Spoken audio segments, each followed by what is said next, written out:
Hello dear students, good evening. Myself is your Krishna sir. Welcome to my channel Krivi Classes. I hope you all are happy and healthy. So with the lovely smile, let's start today's concept. Today we study some key points on plane mirror. Plane mirror के ऊपर important point कुछ discussion करेंगे. तो first point ये रहा. तो first point क्या कहता है? The image formed by plane mirror is always virtual and erect. Means mirror का जो साइड में ऑब्जेक्ट आएगा उसका ठीक अपोजिट साइड में इमेज बनेगा वर्चुअल, और वो प्रिंसिपल एक्सिस के ऊपर आएगा. अगर प्रिंसिपल एक्सिस के ऊपर आया उसको हम इरेक्ट कहते हैं. तो यहाँ पे जो इमेज बनेगा वो क्या होगा? वो होगा virtual and erect. Remember the image form by plane mirror is always virtual and erect. Come to the second point. What is second point? The distance of the image is equal to the distance of the object. मतलब mirror से जितने distance पर object होगा उतने distance में क्या आएगा? Image आएगा. ठीक है. So image distance that is v is always equal to the object distance u. Comes to third point. What is third point? Third point क्या कहता है? The size of the image is always equal to the size of the object. मतलब plane mirror में उसके सामने अगर आप 6 foot का ऑब्जेक्ट रखोगे उसका जो इमेज आएगा वो भी 6 फुट का होगा. ठीक है. तो साइज ऑफ द मतलब height of the image is equal to the height of the object.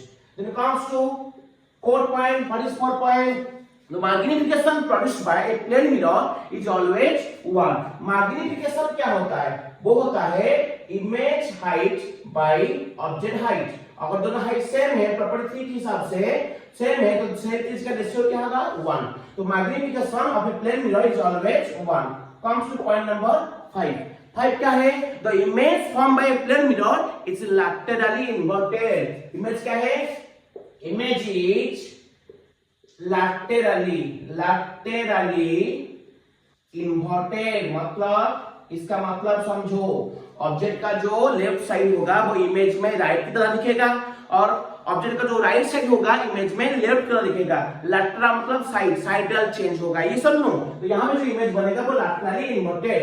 तो पॉइंट नंबर 6 आते हैं. You know, in English alphabet there are 26 alphabets. ये सुनो. तो out of these 26 alphabets, 11 alphabets are there whose mirror image is exactly equal to them. जिनका mirror image खूब उनकी तरह दिखता है. 11 अल्फाबेट होते हैं. वो क्या है? देखो, वो होते A, H, I, M, O, T, U, V, W, X, Y. ये 11 अल्फाबेट ऐसे होते हैं जिनका मिरर इमेज खूब उनके तरह ही दिखेगा. आई बात समझ में? ये होता है. तो ये होता है point number 6. Then come to the point number 7. Point number 7 क्या कहता है? Point number 7 कहता है the sum of the time shown by a clock and its mirror image is always 12. If a clock shows a time 8:40, then its mirror image shows a time 12 minus 8:40 equals to 3:20.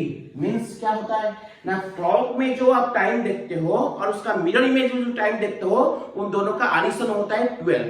अगर clock का time होता है 8:40 तो उसका mirror image का timing क्या होगा? 12 minus 8:40 क्या होगा? 3:20. ये होता है point number 7. Comes to point number 8. Important है पॉइंट नंबर 8. तो वो कहता है सपोज ये प्लेन मिरर है. क्या है? Plane mirror. उसकी ओर एक ऑब्जेक्ट जा रहा है और उससे दूर आ रहा है. ठीक है. एक ऑब्जेक्ट मूव कर रहा है प्लेन मिरर की ओर या प्लेन मिरर से दूर. कितने स्पीड में? u स्पीड में. ठीक है. तो उसका जो इमेज ना वो भी मिरर की ओर और मिरर से दूर उतनी स्पीड में आएगा. Image u. तो क्या कहता है पॉइंट नंबर 8? कहता है if an object moves with speed u towards or away from the mirror, then its image will move accordingly towards or away from the mirror with the same speed. But the speed of the image with respect to the object will be u plus u. That is what? 2u. मतलब अगर object u speed में mirror की ओर और mirror से दूर move करता है तो उसका इमेज मिरर की ओर और मिरर से दूर उतनी स्पीड में मूव करेगा. बट इमेज का जो speed with respect to object क्या हो जाएगा? दोनों स्पीड का एडिशन u प्लस u क्या हो जाएगा? 2u. ये सुनो. ये point number 8. Comes to point number 9. What is point number 9? अगर एक मिरर को ठीक है। अगर हम रोटेट करते हैं इसका इंसिडेंट रे को कांस्टेंट रख के, उसका रिफ्लेक्टेड रे उसका डबल एंगल टर्न करेगा, जो हम पिछले वीडियो में पढ़े हैं, ठीक है। अगर एक मिरर का रोटेशन हम करते हैं उसका इंसिडेंट रे को कांस्टेंट रखकर, तो उसका रिफ्लेक्टेड रे उसका डबल एंगल घूमेगा सेम ऑर्डर में। तो क्या लिखूंगे, इफ शुरू करते हैं, कीपिंग द इंसिडेंट रे, कौन सा रे, incident ray constant, if a plane mirror is rotated through certain angle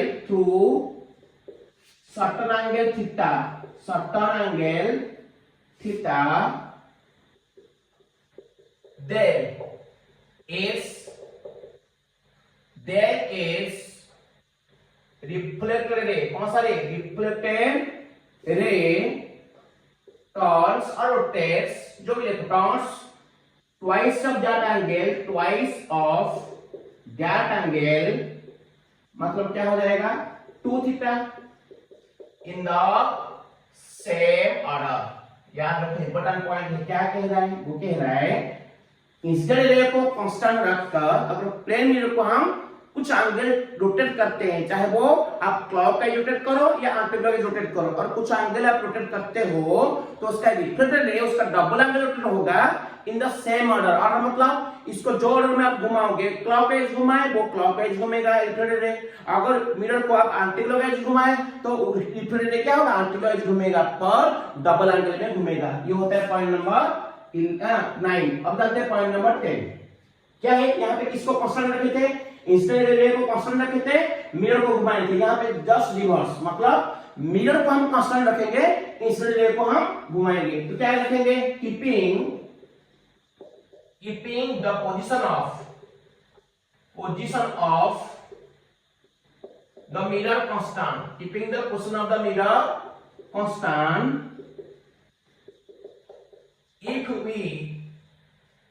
if we rotate the reflected ray through certain angle theta, then is reflected ray turns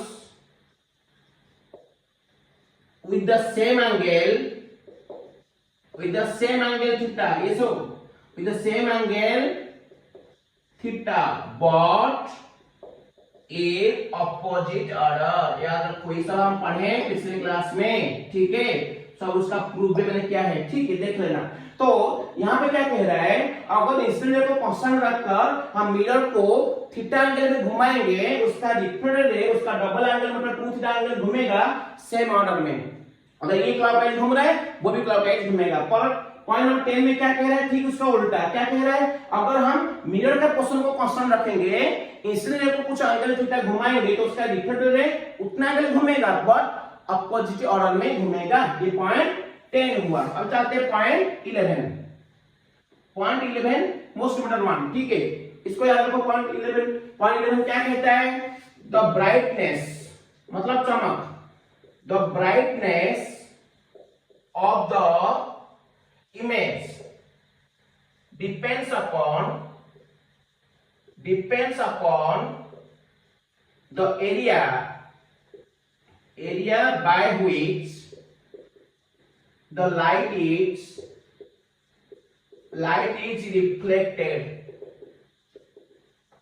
मतलब तो क्या कह रहा है, जो इमेज बनता है प्लेन मिरर में वो कितना उसका ब्राइटनेस होगा, वो कितना चमकदार होगा, वो कितना चमकेगा, वो डिपेंड करता है कितनी मिरर का कितनी एरिया से लाइट रिफ्लेक्ट होके आ रहा है, ठीक है। जितना ज्यादा एरिया होगा उसका ब्राइटनेस जितना ज्यादा होगा, जितना एरिया मिरर का कम होगा इसका ब्राइटनेस कम होगा, ठीक है, उसके ऊपर डिपेंड करता है। और यहाँ पे एक पॉइंट में एडिशनल लिखें, क्या लिखें, if some portion of the mirror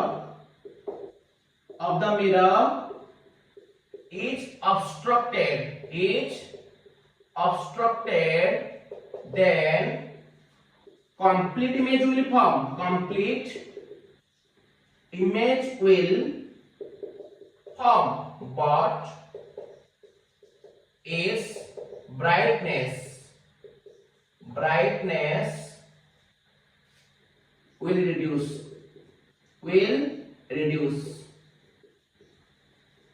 क्या कह रहा है? वो कह रहा है तो एक इमेज का ब्राइटनेस मिरर के उसी एरिया को डिपेंड करता है जिससे लाइट रिफ्लेक्ट होकर वापस आती है। आई बात समझ में? जितनी एरिया से मिरर का रिफ्लेक्ट होकर लाइट आएगा, इमेज जो बनेगा उसका ब्राइटनेस ज्यादा होगा। जितना कम एरिया से आएगा, ब्राइटनेस कम होगा। ठीक है। और यही कहता है if some portion of the mirror is obstructed, अगर मिरर का कुछ पोर्शन हम ढांक लेंगे, छुपा लेंगे, कवर कर लेंगे, तो क्या होगा? तो कंप्लीट इमेज तो बनेगा ही, पर उसका ब्राइटनेस क्या होगा? रिड्यूस हो जाएगा, मतलब घट जाएगा। आई बात समझ में? ये था तुम्हारा पॉइंट नंबर कौन सा? 11। और चलते हैं पॉइंट नंबर 12। याद रखो, ये पॉइंट नंबर 12 क्या कहता है? अगर एक लुमिनस ऑब्जेक्ट को, किसको? एक लुमिनस ऑब्जेक्ट को एक थिक ग्लास मिरर के सामने रखेंगे। क्या रखेंगे? पॉइंट नंबर हो गया ये अपना 12। क्या कह रहा है पॉइंट नंबर 12 में? पॉइंट नंबर 12 में कहता है इफ ए लुमिनस, मतलब चमकदार, if A luminous object is placed in front of a thick glass mirror,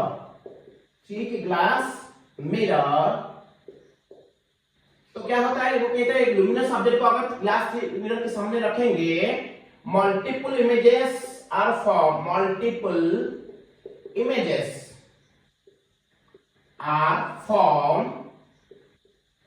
due to the multiple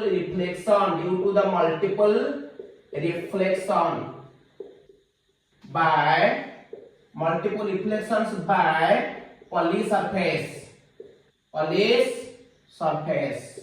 okay, क्या कह रहा है? वो कह रहा है पॉइंट नंबर 12 में if A luminous object is placed in front of A thick glass mirror, multiple images are formed due to the multiple reflections by the Pauly surface. yes or no? तो multiple reflection की वजह से multiple image create होगा। और यहाँ पे the second image formed by the first reflection produced by the polished surface is brighter. Second image होगा वो सबसे ब्राइट होगा, ब्राइटर देन अदर्स। ठीक है। उसके बाद इंटेंसिटी मतलब चमक, intensity of other images rapidly fade away, फीका पड़ जाएगा, फेड अवे। क्या कहता है ये?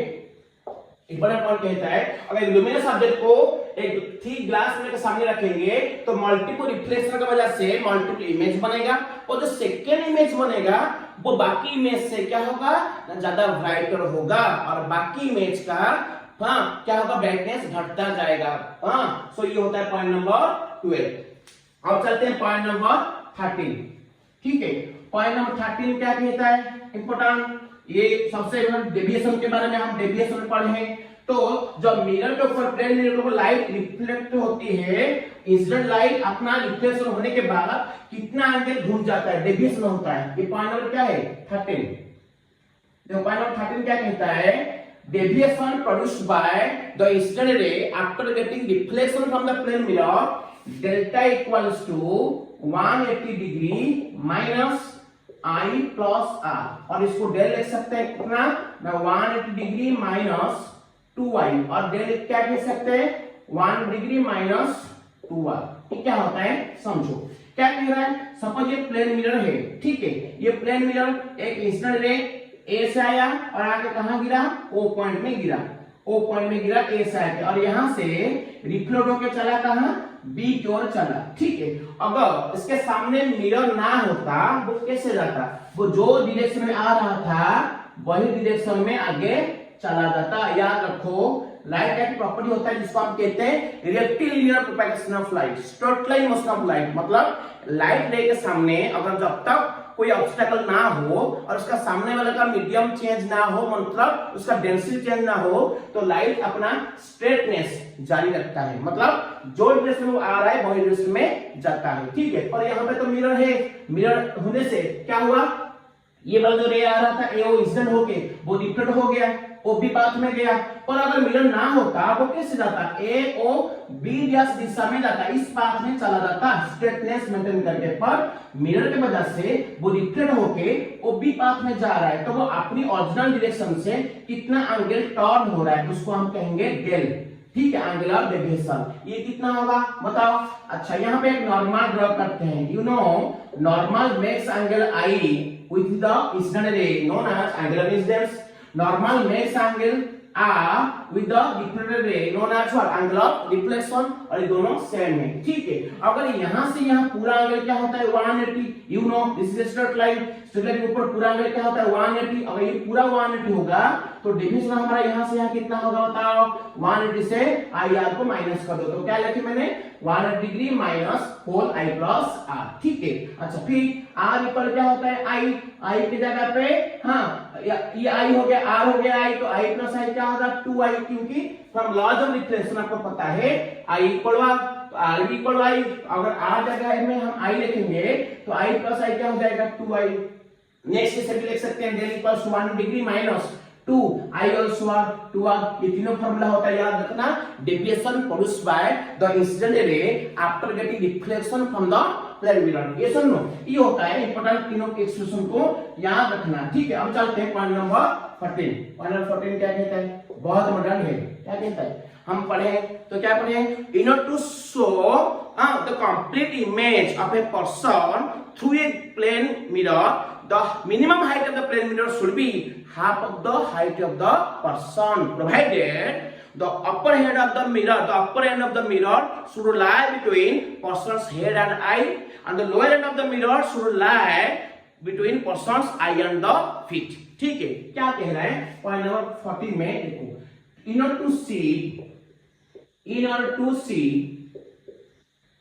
the complete image of a person, complete image of a person through a, इसके अंदर through a plane mirror, the minimum height of the plane mirror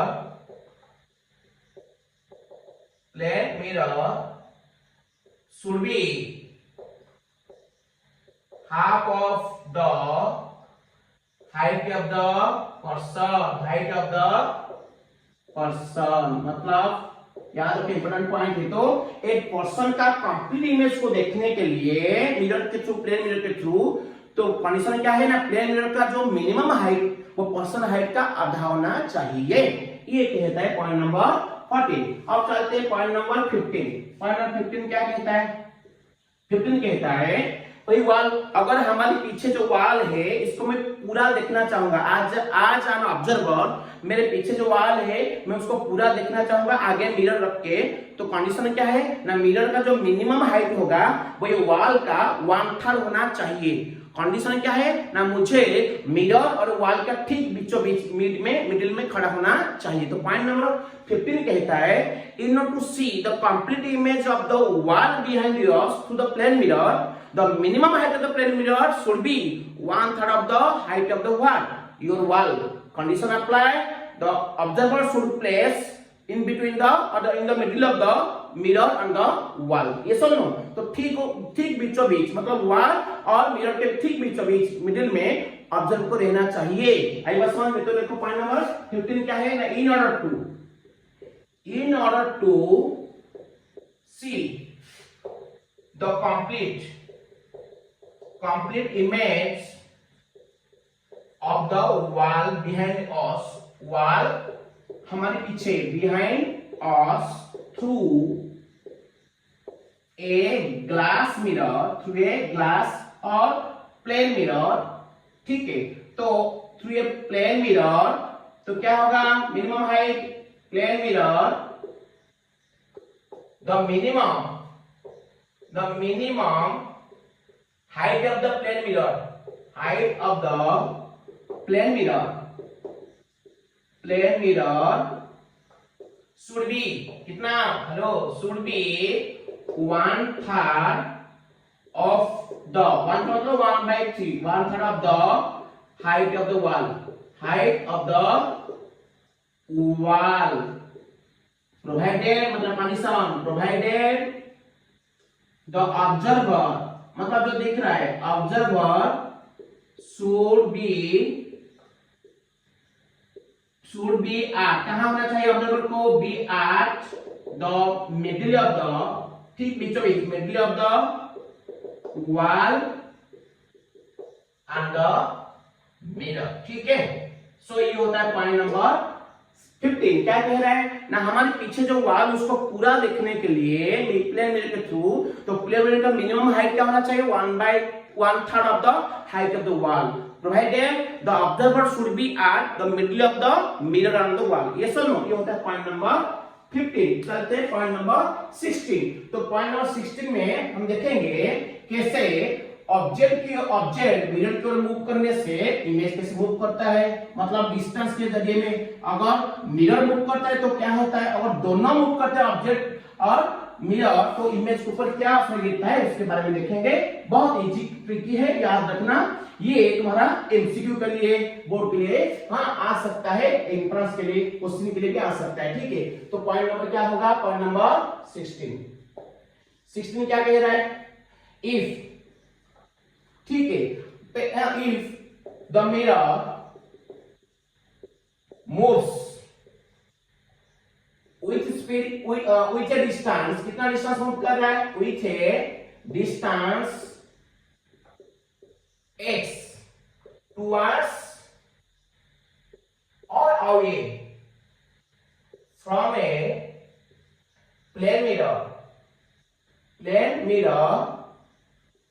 which is at rest, then its image will move the same distance,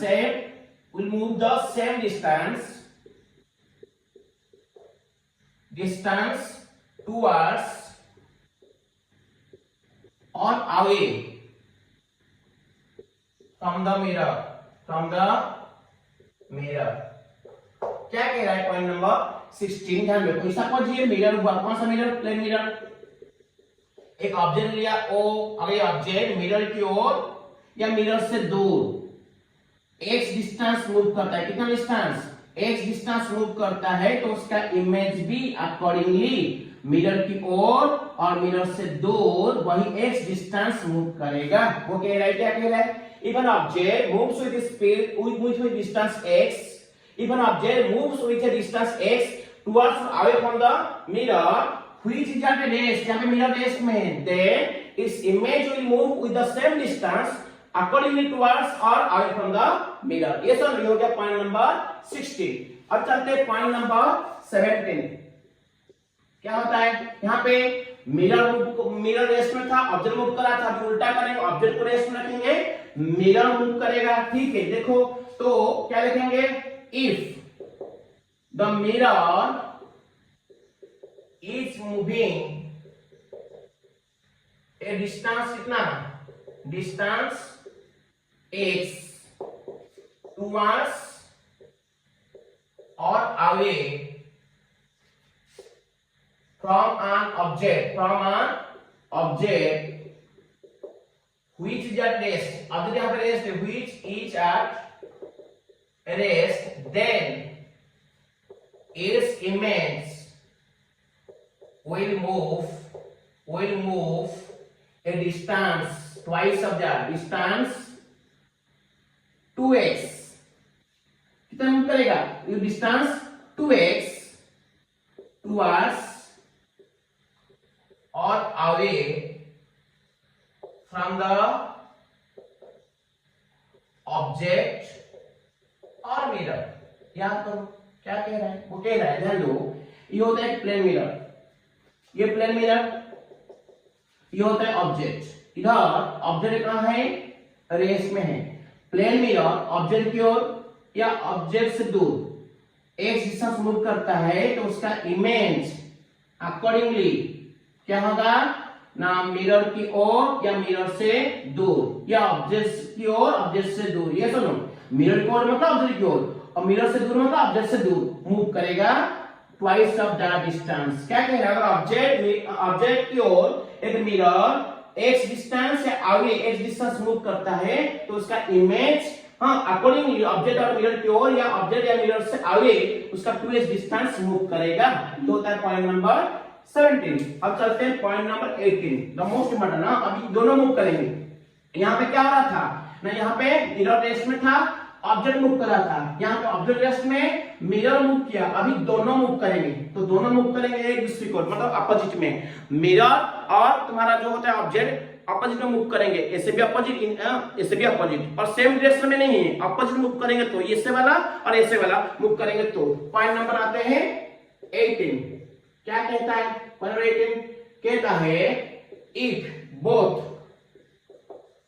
the object and the mirror, mirror मतलब plane mirror, simply we are talking mirror means plane mirror, and the mirror move in opposite direction, in opposite direction of each other, the opposite direction of each other with a distance कितना, distance which a distance x each, then its image will move a distance कितना, distance 3x in the direction of the motion of the mirror। याद रखो, important है। क्या कह रहा है, कह रहा है अगर दोनों ऑब्जेक्ट और इमेज एक दूसरे का अपोजिट में, ऐसे इन वाला है तो अपोजिट, आउटवर्ड दोनों जाए तो अपोजिट, एक दूसरे का अपोजिट में मूव करते हैं through a distance x each, then their image will move a distance 3x, कितना, 3 गुना 3x in the direction of the motion of the plane mirror. ये होता है तुम्हारा पॉइंट नंबर 18। ठीक है, अब चलते हैं पॉइंट नंबर 19 पे। 19 क्या होता है, अगर एक ऑब्जेक्ट ठीक है मिरर के साथ पैरेलल मूव करता है तो क्या होगा, पैरेलल मूव करेगा। ठीक है, तो ये तो हम देख दिए, अपोजिट मूव करेगा इक्वल और सेम डायरेक्शन मूव करेगा अभी।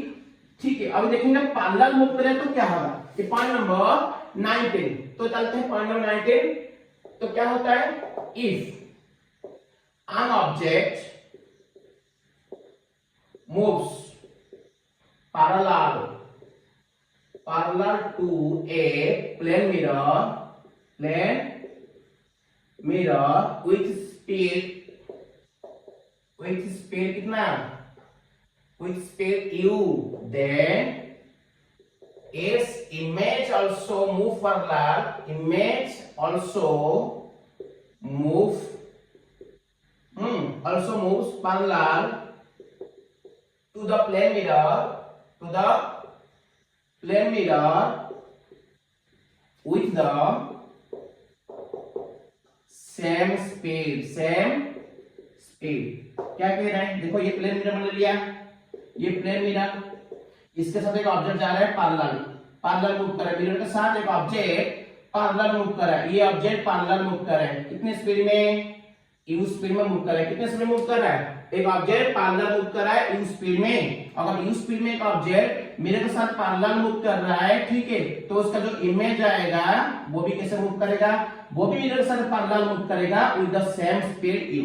ये पॉइंट नंबर 19 कहता है। ठीक है, अब चलते हैं लास्ट वाला पॉइंट नंबर 20। तो आपको पता है मिरर के अंदर दो मिरर अगर कुछ एंगल में इंक्लाइन है, उनके बीच में कितना इमेज बनता है उसके बारे में हम पढ़े हैं लास्ट वीडियो में। तो यहाँ पे देखेंगे वो क्या है, पॉइंट नंबर 20 कहता है।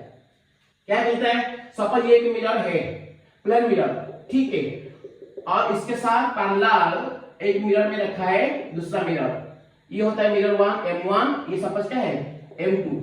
Plane mirror facing each others reflecting face, reflecting surface एक दूसरे को फेस किए हैं, ठीक है। तो अगर उनके बीच में एंगल पैरेलल मतलब एंगल क्या है उनके बीच में 0, एंगल 0 है तो एक फैक्टर n होता है 360 डिग्री बाय क्या है थीटा, मतलब n क्या होगा 360 डिग्री बाय थीटा, मतलब क्या है 0, समथिंग में 0 क्या होता है इंफिनिट। अगर n फैक्टर इंफिनिट हुआ तो नंबर ऑफ इमेज क्या होगा, ये पढ़े हम number of image, number of images क्या होगा बड़ा n इक्वल क्या होगा ना इंफिनिट। अगर दो plane mirror parallel to each other और उनके बीच में एक ऑब्जेक्ट है तो उनमें कितना इमेज बनेगा उनके अंदर ना इंफिनिट इमेज बनेगा, बहुत सारा इंफिनिट इमेज बनेगा। तो देखो सपोज एक मिरर दिया, ये ओके मिरर, ठीक है, ये M1, ये एक मिरर ले लिया M2, ठीक है। तो उनके बीच में मैंने एक ऑब्जेक्ट रखा, ये O, कितना रखा ऑब्जेक्ट रखा O। सपोज ये O का डिस्टेंस फर्स्ट मिरर से A और सेकेंड मिरर से B, यानी कि दो मिरर के बीच में कितना डिस्टेंस हो गया A प्लस B, ठीक है। तो ये पैरेलल मिरर मतलब दोनों पैरेलल मतलब कितना इमेज बनेगा इंफिनिट इमेज बनेगा, इसका भी अनगिनत इमेज बनेगा, उसका भी अनगिनत इमेज बनेगा। सपोज इसका इमेज हुआ I1 I2 I3, इस तरह कितना बनेगा इंफिनिट तक बनेगा।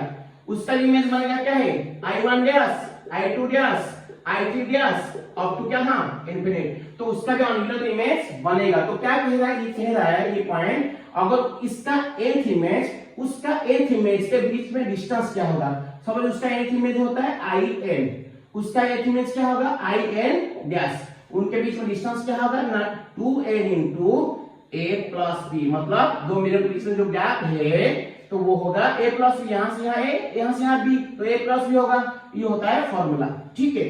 तो यहाँ पे एक छोटा सा एग्जांपल देता हूं। समझ में कहा इसका फोर्थ इमेज I4 उसका फोर्थ इमेज क्या है I4 डैश, क्या है बताओ, वह होगा 2 into बताओ n क्या है इधर 4, ठीक है। तो क्या लिखूं मैं 2 into n मतलब 2 into क्या होगा 4। अच्छा सपोज ये पूरा मिरर का डिस्टेंस होता है 4 cm और यहां से ऑब्जेक्ट फर्स्ट मिरर से ऑब्जेक्ट 3 cm दूरी पर, कितना 3 cm, तो इधर से कितना होगा 1 cm, तो इधर a होता है 3 और b होता है क्या है 1, तो यहाँ पे डालेंगे 2 into n, क्योंकि n मतलब कौन सा पोजीशन का इमेज, फोर्थ पोजीशन का इमेज हम निकाल रहे हैं, तो n इधर क्या हुआ 4, सो 2 into 4, तो ब्रैकेट में a प्लस b मिलके क्या होता है 4 होता है, तो क्या होगा 2 4 जा कितना होगा 32 cm, हाँ डिस्टेंस होगा इसका फोर्थ इमेज उसका फोर्थ इमेज बीच में डिस्टेंस। तो ये था आज का important concept on plane mirror. Remember all the 20 points are very vital for your exam,